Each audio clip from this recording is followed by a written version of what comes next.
Welcome to Becoming a Sleep Consultant. I'm your host, Jayne Havens, a certified sleep consultant and founder of both Snooze Fest by Jayne Havens and Center for Pediatric Sleep Management. On this podcast, I'll be discussing the business side of sleep consulting. You'll have an insider's view on launching, growing, and even scaling a sleep consulting business. This is not a podcast about sleep training. This is a podcast about business building and entrepreneurship. In this episode of the Becoming a Sleep Consultant podcast, I'm joined by Emily, a recent graduate of the CPSM program and a thriving new sleep consultant. Emily shares her journey from enrolling in CPSM in April of 2024 to launching her consulting business just 3 months later.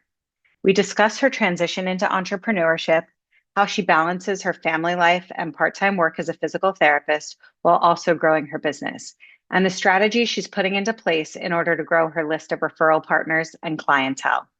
Emily is passionate about changing the narrative around sleep training, and in this conversation, you'll hear Emily share how this mission is driving her work with families. Emily, welcome to the Becoming a Sleep Consultant podcast. I am so glad you're here today. Hi, thank you so much. I'm so happy to be here as well. Before we get started, please share a little bit of your story. Tell us who you are, what you do, and why you decided to become a certified sleep consultant. Okay, yeah. So I am a mom of a almost 2-year-old, and going into motherhood, I decided to take a step back from my career as a physical therapist. I work at a part-time capacity at this point. And before my son was born, I have siblings who I saw navigate sleep. And one of them struggled significantly for the first year of their son's life. And then my sister has a daughter, and after a few weeks of having a newborn, realized she needed some sleep. And they found a course and figured out how to do sleep in the newborn phase. I remember kind of laughing because she was doing a bedtime routine with a 4 or 5-week-old. And she's like, it's supposed to work. We're just doing it. It's supposed to work. And it did. So 7 months later, my son was born, and I did the same course she did. And I did the course before he was born. I educated myself on what sleep could look like with a newborn, what I needed to do to just prepare myself. And it worked.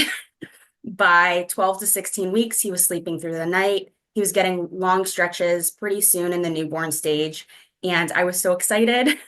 And I was telling everybody about it.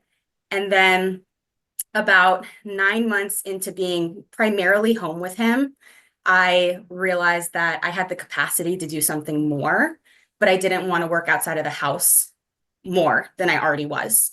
And I kept coming on to the same conversation with people with kids, thinking they couldn't do anything with sleep until, 4, 5, 6 months. And that's just not the case. That's not my experience. That's not my experience talking to others. And so I researched becoming a sleep consultant and what that might look like, because I just found myself talking about sleep all the time. And it really made me upset that the prevailing narrative for parents is that you become a parent and you just don't sleep for a year or years. And that does not have to be the case. And I wanted to do something about it. So I kind of researched becoming a sleep consultant. I found your podcast, Jayne. I listened to the entirety of it, and it ended up guiding me to your course over all the other ones. And I launched my business. And here we are today. What a full circle moment. I don't think I realized that you have listened to literally the entire show, and here you are today as a guest. That's amazing. I love this. Yes. So I kind of updated myself on the style of the podcast in the last week, but yeah, I'm super excited to be here. And this really was a great place to come in deciding to become a sleep consultant and listening to your podcast. I love that you watched your 2 siblings sort of go through very different sleep journeys with their children. And you saw one sibling have a really hard time with sleep and the other sort of take control of it at a really early time period. And you sort of decided, I'm going to be on that team, right? It's been quite the benefit of being the third one. Yeah, right. You got to see how your siblings did it. I'm the oldest and I had my kids first, so I sort of paved the way for my two brothers and thankfully they both I don't know if they listened to me, but they both did things similarly. They both established healthy sleep hygiene from the beginning. So we don't have any kids in our family that are up all night, which is a beautiful thing, but for parents who are struggling, it's no joke, right? Correct. Yeah. So you enrolled in CPSM. I was just looking back. You enrolled in April of last year and you graduated in July. So it took you almost exactly 3 months to complete the program. And you've been in business now for, I think, about 6 months. I'm wondering if you'd be willing to share a little bit about your experience going through the training while also working part-time and having a little one at home. And then also what it's looked like for you to launch your business and land those first few clients. Yeah. So I had my call with you, I believe, in April of last year, and I signed up for the course. And I honestly didn't really dive into it for about a month because we had a really busy spring. And it was kind of the decision we had made as a family of how much time I could put into it. But I read all of the books in the curriculum before I actually dived into into the course. So I did that in like the first month. And then in phase two, I did all of the coursework. And again, my child sleeps. And at that point, he was having 3 to 4 hours of sleep during the day. So I just would go through all of the coursework while he was asleep and just kind of prepping for the business as I got to the end of the program. I'm pretty sure my husband went on a business trip in the last couple weeks of me being in the course. And so I was doing evening work as well. And I mean, I loved the material. So I kind of, You were enjoying going through it. yeah, it was nice to, be doing something with my brain because again, at that 9 month point of having my child, I was home. I was just scrolling through my phone during his naps and it was just kind of mindless. So it was really nice to just be learning again. I've always loved learning. I wouldn't have gone to school for as long as I did to become a physical therapist if I didn't love learning. And so it was really fun to just get a greater knowledge base of something I felt as though I had a handle on already and learn all the different methods. And again, I have a little under 2 year old. And so I haven't experienced the older stages. So it was really fun to kind of see what I might be getting into if we do Yeah. have struggles. So I really enjoyed that. And once I graduated, I was pretty quick to launch my business. I was excited about it. Again, I did it all during naps for the most part. And it was really nice at that point. He transitioned to one nap. So I had a really focused amount of time to work on my business, and the time just like flied or flew Yeah. during that time.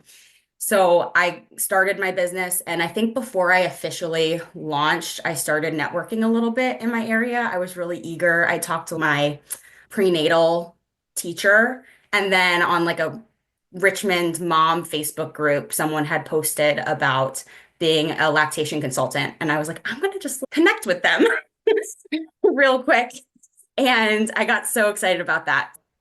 And then I started my business and I did all the Facebook posts, Instagram posts about it.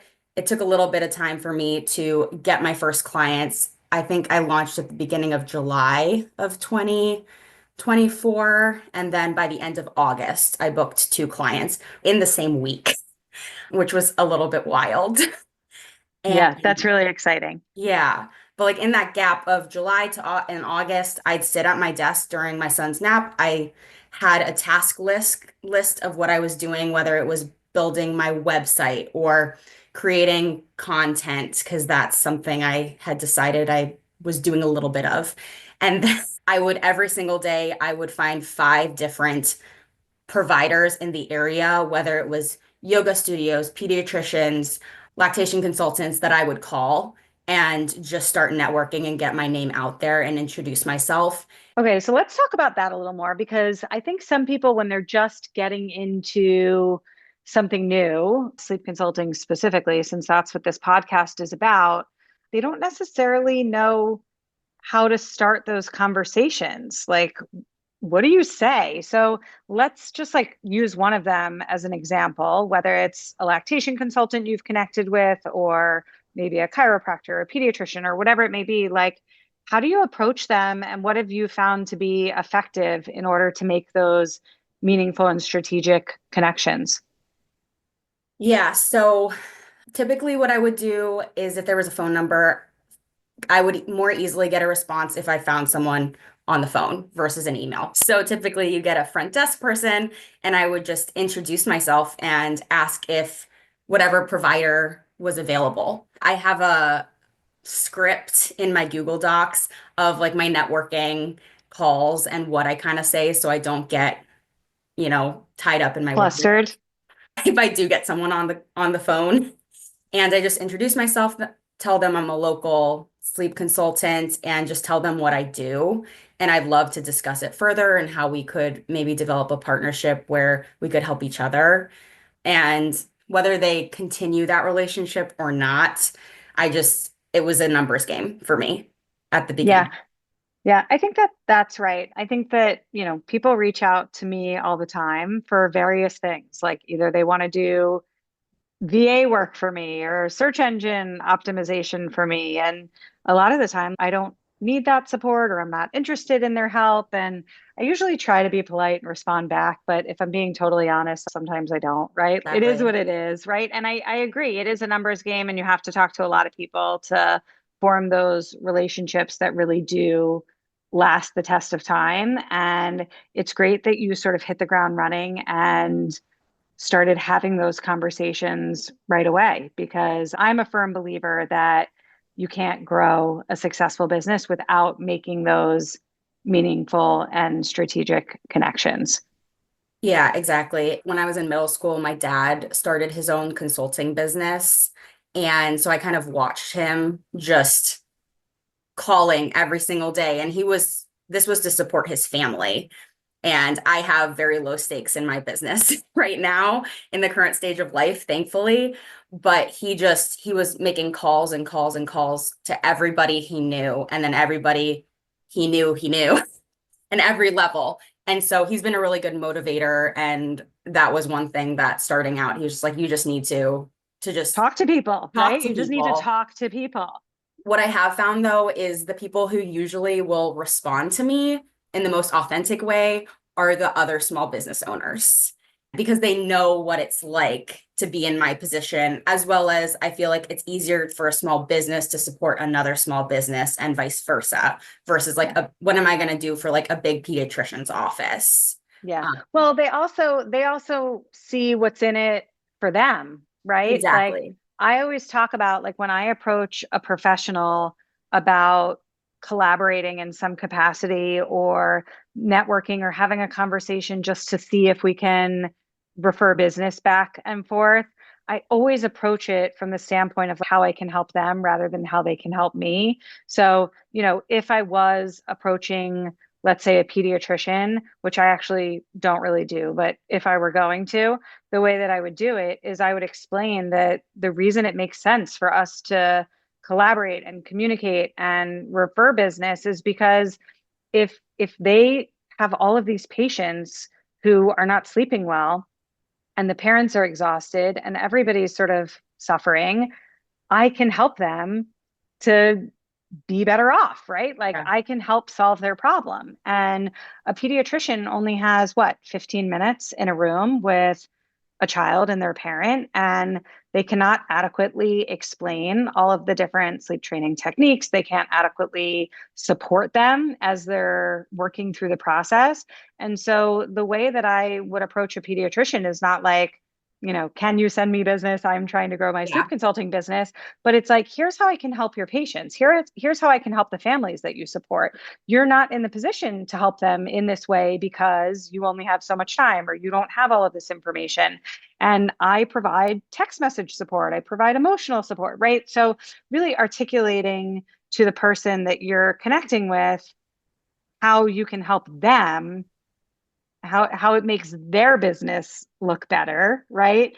And if we can act as support people for what they're doing, I think that's a win-win.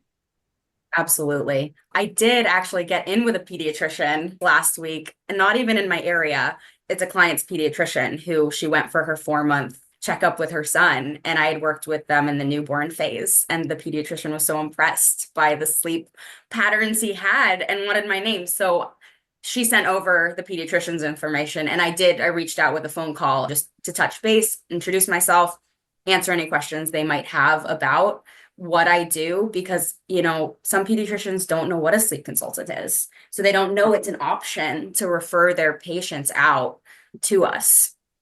Yeah, I love that. I love that. And I think that now that you know that that's happened, I think it wouldn't be a bad idea to ask your clients, like the next few clients that you have, if you have a really good outcome with them, ask if they'd be willing to connect you with their pediatrician, right? Because sometimes it's hard to get a pediatrician on the phone if you're just cold calling them. But if somebody already has a relationship with them, is making the connection, I think they're far more willing to have that conversation. That's a really good idea.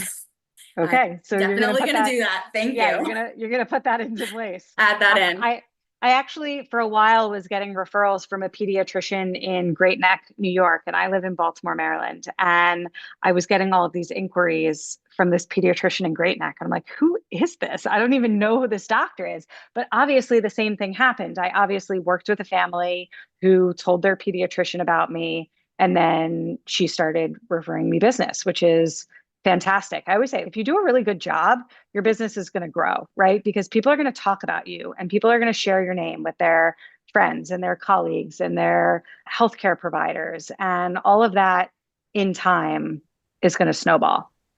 Yeah, exactly.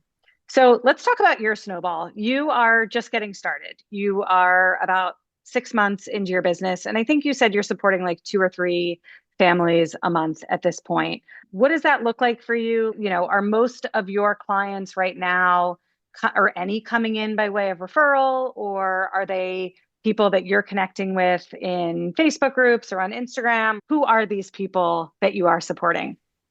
Yeah. So it's been very interesting the last couple weeks. Previously, it has been pretty direct, my network of people I knew growing up. My sister-in-law referred a friend. Those were my first clients. And then they have kind of referred to siblings. I will ask on a discovery call because recently I've been getting a lot of calls with people I do not know. And that is new to me in the last few weeks. I think I've had like 7 or 8 discovery calls in the last like 14 days and nobody that I knew, which is, That's amazing. I love yes. that. And they've all been from 4 or 5 different referral sources, which also is amazing and wild because I'm kind of seeing all of those little things that I was doing at the beginning of my business to it, like you said, snowball, and I'm seeing where it's paying off. So there's a doula group that I connected with in August, and I didn't realize they actually did put me on their resource sheet. And I'm in a Richmond moms group, and I'll post most Saturdays because it's Small Business Saturday, and someone picked up on that. They're just kind of lurking in the background, but they found me through that. And then from other clients, and then I think I talked to a speech therapist, and they've been referring me. And so it's been really awesome to see where it's been growing just from those referral sources.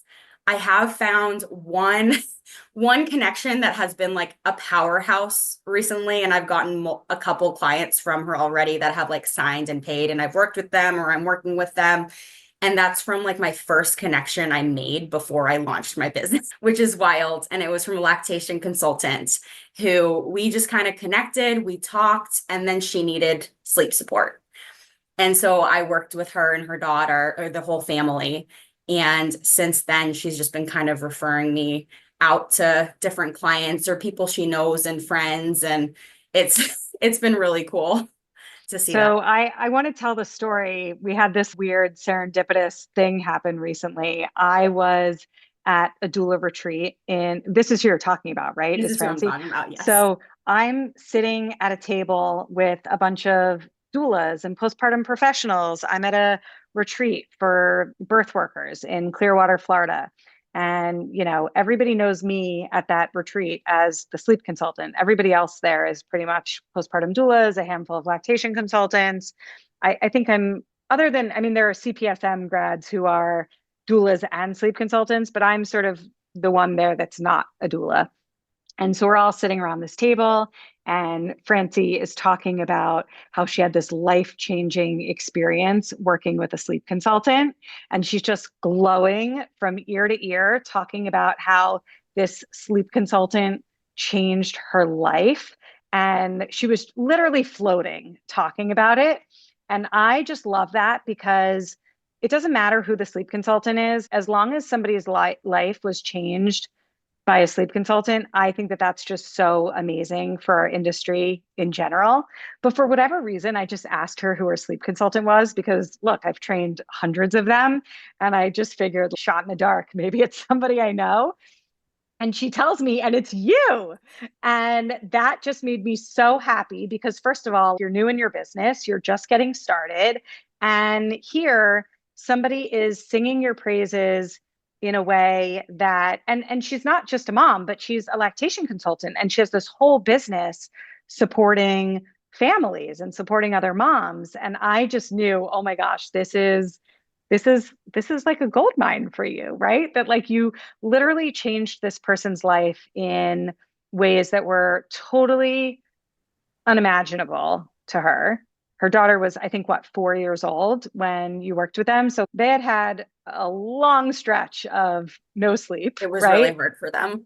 Yeah, team no sleep for a really long time, and you swooped in. And what I loved most about the way that she spoke about your work together is that she was still nursing her 4-year-old, and she was feeling like maybe she needed to stop nursing in order for sleep to resolve. And you actually said to her, no, no, no, like, I'm not going to tell you to do that. You can still nurse your 4-year-old if you want to, but we're not going to nurse her to sleep, right? And she was so relieved, I think, to hear that. And also, just how amazing is that for lactation consultants to realize that sleep consultants are not going to ever, or at least we are not going to ever tell people that they have to stop nursing. Nursing and sleeping can coexist. And she was so blown away that you were really sort of steadfast in that like, no, no, like if you want to make that decision and if you want to wean, that's fine. But if you don't, that's okay. We can still work on sleep. Yeah, no, it was really fun working with her, and she's awesome. And yeah, she will, I mean, humbly, I will say she will sing my praise forever. We talked recently and she was just like, "What's your capacity?" Because I'll keep sending you people. I was like, Yeah. keep doing it. We'll figure out what my capacity is because I'm not Yeah. quite sure what it is yet. So Yeah, we had so much fun. We had so much fun connecting over her life altering experience that she had with you. And she's actually going to come onto this podcast. I think we're awesome. recording in a few weeks. She said, she's like, I just want to share a testimonial of the work that you do and the work that your sleep consultants are doing because you are out there changing lives. And I'm like, that's what I always say. So yeah, it was like such a full circle moment. I really didn't think she was going to say somebody that I knew, but not only was it somebody that I knew and somebody that I trained, but it was like a fresh, brand new sleep consultant. And that just made me so happy. It wasn't, it's not like she worked with someone who I trained 3 or 4 years ago and was totally seasoned. You were fresh out of the gate and you changed her life. And now she's going to change yours because she's going to send business your way, I think, forever. Yeah, no, it was awesome. And her little 4-year-old, that was my oldest client yet. And it gave me confidence in that realm because, again, I have an almost 2-year-old. So it was really fun to see the coursework at work that I felt confident in being able to do that and to step into that role as someone speaking into parents' lives. Basically, just parenting coaching is the most part of that role because her daughter knew how to sleep. It was bedtime behaviors. And it was awesome. And I used the Facebook community to ask questions and bounce ideas off of because it was my first. And I knew I didn't know everything, but I was able to provide confident support to them because of that. I love that. Yeah. You said when we were prepping for this interview, you mentioned that it's your mission to change the narrative around infant sleep and sleep training. Can you speak into that a little bit? What do you mean by that? And how are you going about this? Yeah, so my mission is to change the narrative surrounding sleep and parenting. That was what started this all, was just hearing parents continue to say that you can't work on sleep till a certain point, or I'm just not going to get sleep for a year and then it'll work out. And I get like so passionate when I talk about that because it kind of it infuriates me that that's what society is saying. It's coming from somewhere and society is saying it. I needed to be part of the change in that. Like it's not just going to be me, but I wanted to be able to help families, educate families. And so the way I'm doing that is one, I initially was like, okay, I don't really want to do a lot on social media, but Instagram does put me in front of enough people to maybe change that narrative if I do it correctly. And so I initially was not going about it necessarily correctly, and I sought some guidance and kind of figured out how to effectively use it, and hopefully it will help. And even if it's not necessarily bringing in business for me, I'm providing useful help to families to know that there is a way to do it differently. So there's an amazing perinatal studio by yoga studio by my house that I connected with, and the owner does yoga, but she also brings in professionals to do workshops for women during pregnancy and postpartum. And I connected with her. And so I've started doing workshops at her studio. So we've done a newborn workshop so far, and that's going to continue. And then I'm going to do like a next steps workshop of 4 months and past and what that looks like, because I really do believe that there's a gap in education when it comes to prenatal education. We talk all about how to prepare to give birth, which we need to. We prepare all about breastfeeding, which we need to, but we don't really talk at all about sleep. And that's kind of the missing link in a lot of it. Because if you can feed your baby has the capacity to sleep well, and you just have to know how to put the puzzle pieces together. And moms don't know that. And before they have a baby, I think there's just so much importance to educating them when they're already sleeping at that point that they can take in the information before they're waking up every hour at night and then need to change it. So I'm kind of putting myself in places in the community where I can educate. I also joined the local Fit for Mom group, which I go with my son. It's an amazing organization, but I'm also connected with their owner here in Richmond, and we're going to be doing a similar workshop where I can educate, parents can come and ask questions, and it's just trying to find where I can be placed in the community where we have a similar demographic that we're speaking to just support moms and families and their children.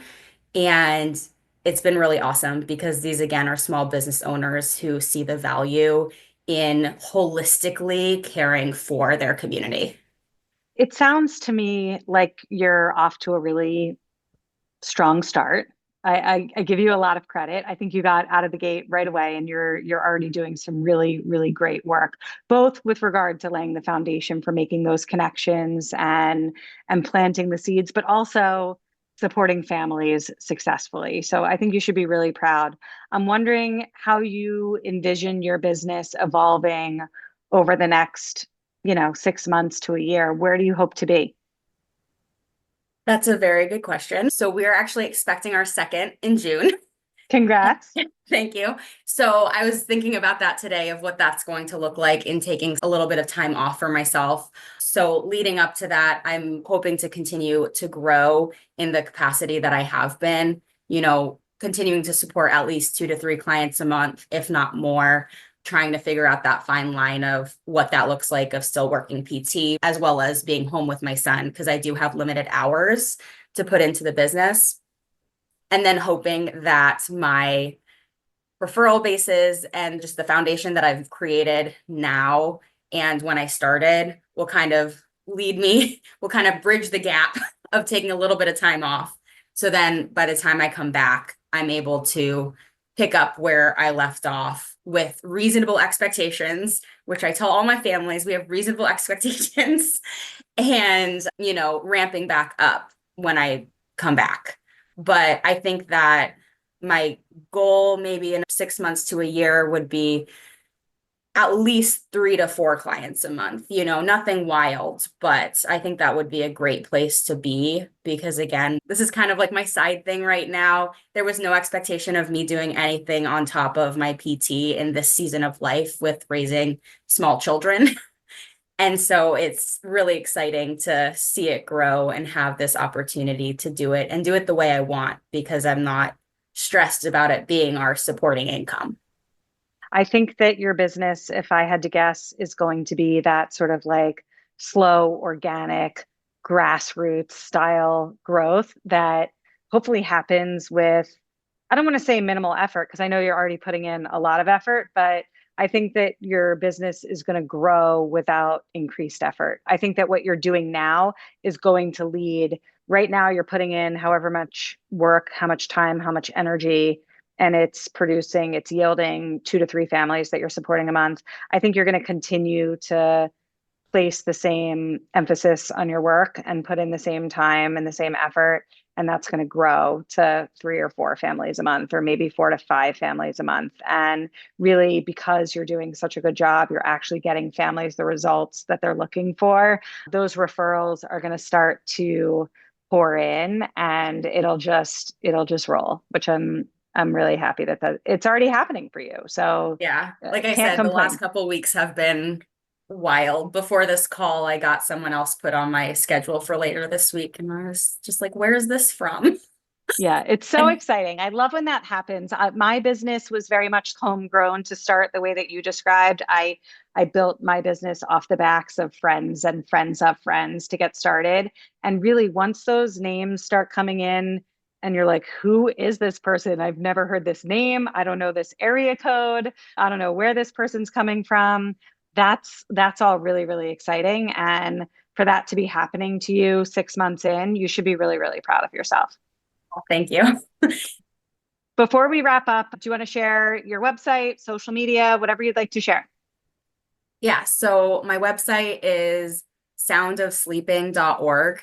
And then you can find me on Instagram at soundofsleeping. Thank you, Emily. It was great chatting with you, and we'll have to do a circle back in another 6 months to a year.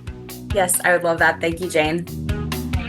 Thank you so much for listening to this episode of the Becoming a Sleep Consultant podcast.